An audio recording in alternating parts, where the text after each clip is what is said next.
बिस्मिल्लाहिर्रहमानिर्रहीम। आज हम वर्क पावर एनर्जी में न्यूमेरिकल नंबर 3 देखते हैं। न्यूमेरिकल नंबर 3 में ये कह रहे हैं कि हमारे पास एक हाइड्रो पावर स्टेशन है जो installed below the surface of the lake, यानी एक डैम टाइप चीज है जो जो जो है आपकी झील के सतह से नीचे है। और वो इस तरीके से है कि अगर उसके अंदर पानी जो है एक पाइप के थ्रू उसमें से गुजरे जिससे वो उसमें बिजली पैदा होती है, तो सवाल ये पैदा होता है कि 1 मिनट में इसमें कितनी मतलब पावर होगी। तो मेरे ख्याल से इसको अगर थोड़ा सा हम इसको बना लें तो बात ज़्यादा समझ में आए। इसको ऐसे करके जैसे आपकी बुक में दिया हुआ है। तो एक्चुअली अब हो क्या रहा है, अब हो ये रहा है कि पानी जो है यहाँ से नीचे की तरफ ट्रेवल करता है और होते हुए जब यहाँ से गुजरता है तो उसमें लगी जो एक मोटर है यहाँ पे एक मोटर है जो क्या होती है, जब ये पानी इसमें इसमें से गुजरता है पानी इसमें से, तो क्या होता है, ये पहिया क्या है, घूमता है। और इस टरबाइन के घूमने से क्या होता है, पावर जनरेट होती है। तो सवाल ये है कि इसकी पावर कितनी होगी। तो सबसे पहले तो ये मालूम करना पड़ेगा कि ये जो पानी जो नीचे जा रहा है ये ये क्या वर्क परफॉर्म कर रहा है, क्योंकि हमको मालूम है कि पावर जो होती है ये वर्क ओवर टाइम होती है। सबसे पहले तो हम देखते हैं कि भाई यहाँ पे वर्क कितना हो रहा है। हमको मालूम है कि वर्क जो है ये फोर्स इनटू डिस्टेंस होता है, तो जिसको हम F इंटू एस कहते हैं। लेकिन हमारे पास यहाँ जो पानी है ये जिस तरह नीचे आ रहा है, तो ये एक्चुअली है क्या, ये मास है पानी का। फोर्स इक्वल टू एम में होता है, आपको मालूम है। हाँ, इसे हमको यहाँ मालूम है कि इसको ऐसे करता हूँ, मैं थोड़ा और साफ तरीके से लिख लेता हूँ कि ये रेफरेंस के लिए सहूलत रहे आप लोगों के लिए। वर्क इज इक्वल टू क्या, फोर्स इनटू डिस्टेंस है, और फोर्स क्या होता है, ये होता है मास इनटू एक्सीलरेशन। तो यहाँ मास जो होगा क्या होगा, फोर्स इक्वल टू, हम जब मास इनटू एक्सीलरेशन डालेंगे तो एक्सीलरेशन यहाँ क्या होगा, एक्सीलरेशन यहाँ पे जी होगा, ग्रेविटेशनल अर्थ की जो एक्सीलरेशन ड्यू टू ग्रेविटी है जी वो होगा, और फिर ये हमारा एस हो गया।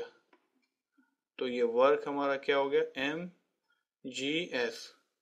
और यहाँ पे एस क्या है, एस क्या है यहाँ पे, ये हाइट है, डिस्टेंस है ना, टोटल डिस्टेंस जो भी आप समझ लें आसान अल्फाज में। जैसे पावर जिसमें लिखा हुआ है क्या, surface of the lake shown how much power be generated through water pipe in 1 metre. और यहाँ पे हाइट जो दी हुई है आप बुक में फिगर के हिसाब से, ये है आपकी 500 मीटर।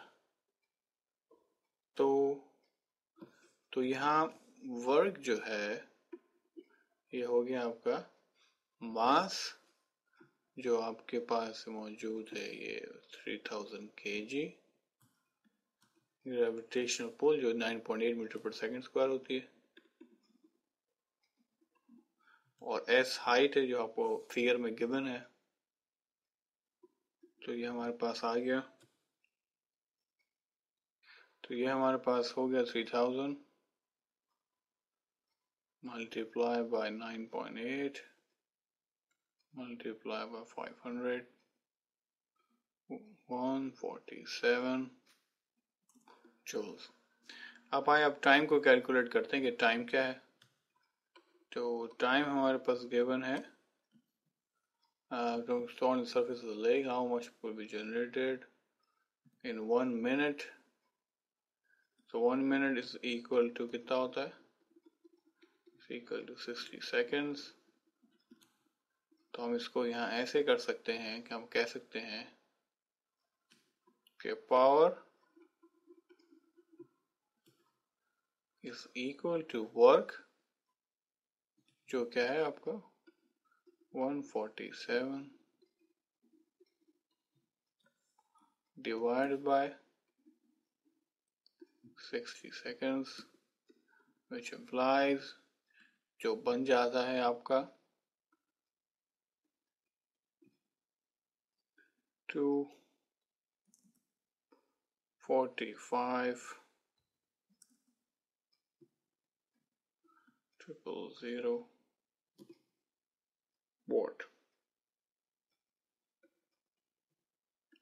245 किलो वॉट भी बोल सकते हैं क्योंकि किलो क्या होता है, ये 1000 के बराबर होता है।